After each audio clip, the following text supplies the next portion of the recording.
Okay, so let's jump right in. We're talking Puebla, Mexico, May 5th, 1862. Right. And the backdrop is this French intervention.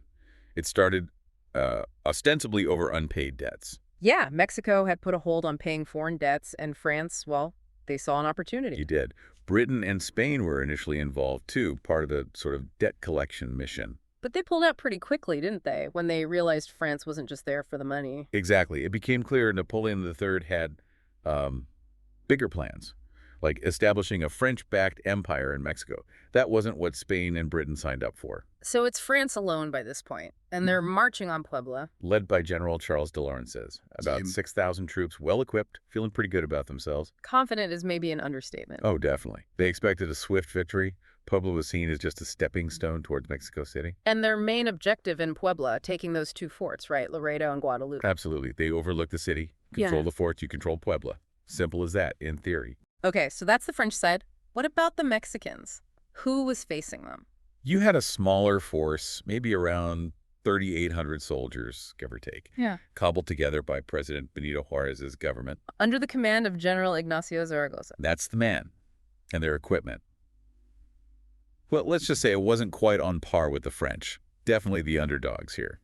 So, a smaller, less equipped army defending their city against a major European power, their mission was basically hold the line. Hold the line, defend Puebla, and resist this foreign invasion. It was a huge ask. You mentioned French overconfidence. How bad was it? Well, reports suggest some French soldiers didn't even properly assemble their weapons before the battle. That sure would be easy. Wow. And there was this whole display on the morning of the 5th Bugles, bayonet drills, trying to intimidate the Mexicans. A show of force that didn't quite work out as planned. Not at all. It just highlights how much they underestimated Zaragoza and his men. Lawrence says, the French general, he made a critical decision. Which was To go for a direct assault on those heavily fortified forts, Loreto and Guadalupe. instead of, say, trying to flank them or attack a less defended part of the city. Exactly. Yeah. Apparently, he ignored advice suggesting exactly that. He wanted a head-on victory. In Zaragoza, how did he react to this French plan unfolding? He reacted smartly. He saw they were aiming for the forts, so he immediately shifted reinforcements there. Concentrated his strength at the key points. He knew where the fight would be. Precisely. It was a really astute tactical move, anticipating the enemy's main thrust and preparing for it. So the French launch their attack. What happens? The first big push was against Fort Guadalupe. The French infantry actually made it partway up the hill. But the Mexicans were ready. Oh, yeah. Infantry and cavalry met them hard, pushed them back down.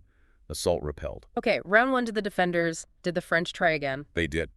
Lawrence says ordered a second attack, even more vigorous. Combined columns hitting the east and north sides. And the result? Same outcome. Routed again. The Mexicans held firm. So, despite maybe not having the latest rifles, the fortifications and the terrain really helped the defenders. Massively. Being uphill, behind fortifications, it negates some of the technological advantage. Plus, the Mexican soldiers fought fiercely. Was there a third attempt? There was a third French column attacked on the east side. Don't tell me. Yep, defeated again. And this time, the Mexican cavalry under Porfirio Diaz charged and basically scattered them, preventing the French from really grouping effectively. Porfirio Diaz, the future president. The very same. He commanded one of the divisions defending the area between the forts.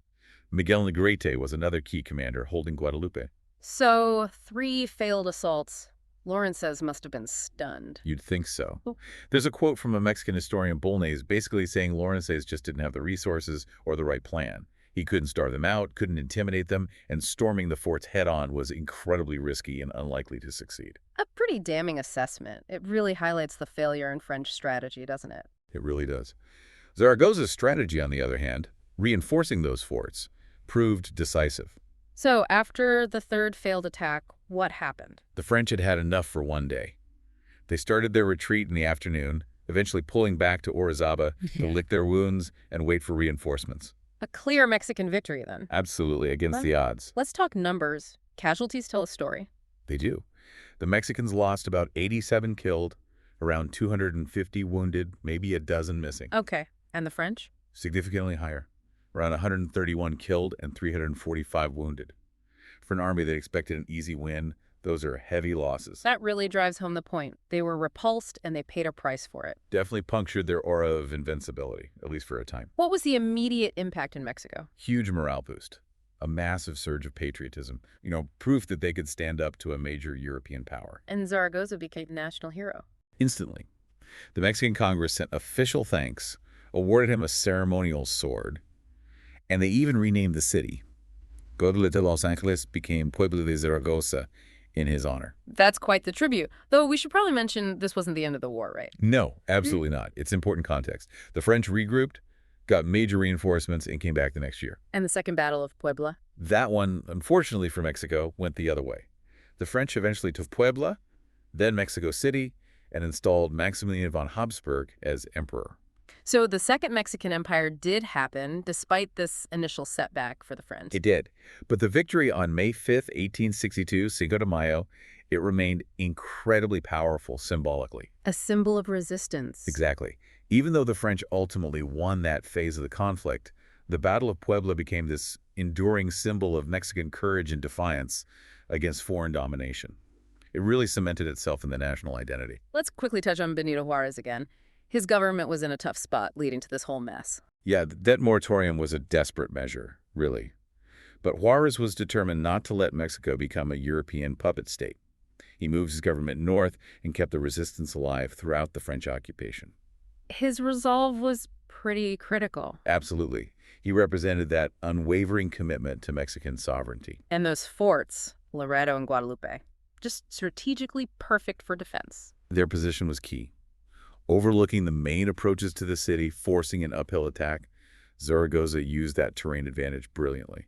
So when you look back at this battle, what are the big takeaways? Well, it's a classic underdog story, isn't it? It shows that factors beyond just numbers and equipment, like leadership, strategy, morale, knowledge of the terrain, can be decisive. Right. The French had better gear, more troops, but they were outthought and outfought on the day. And it highlights the lasting power of symbolic victories. Even in eventual defeat, a moment like this can inspire generations and shape how a nation sees itself. It makes you wonder, too, how the rest of the world reacted at the time. A major European army defeated by a Latin American republic. That must have raised some eyebrows. Oh, definitely. It certainly challenged the prevailing assumptions about European military dominance. A real David and Goliath moment on the world stage. So maybe a provocative thought for you listening is this. When we look at conflicts, how much weight do we give to the tangible things, soldiers, weapons, money, versus the intangible like will, belief, and the underestimation of an opponent?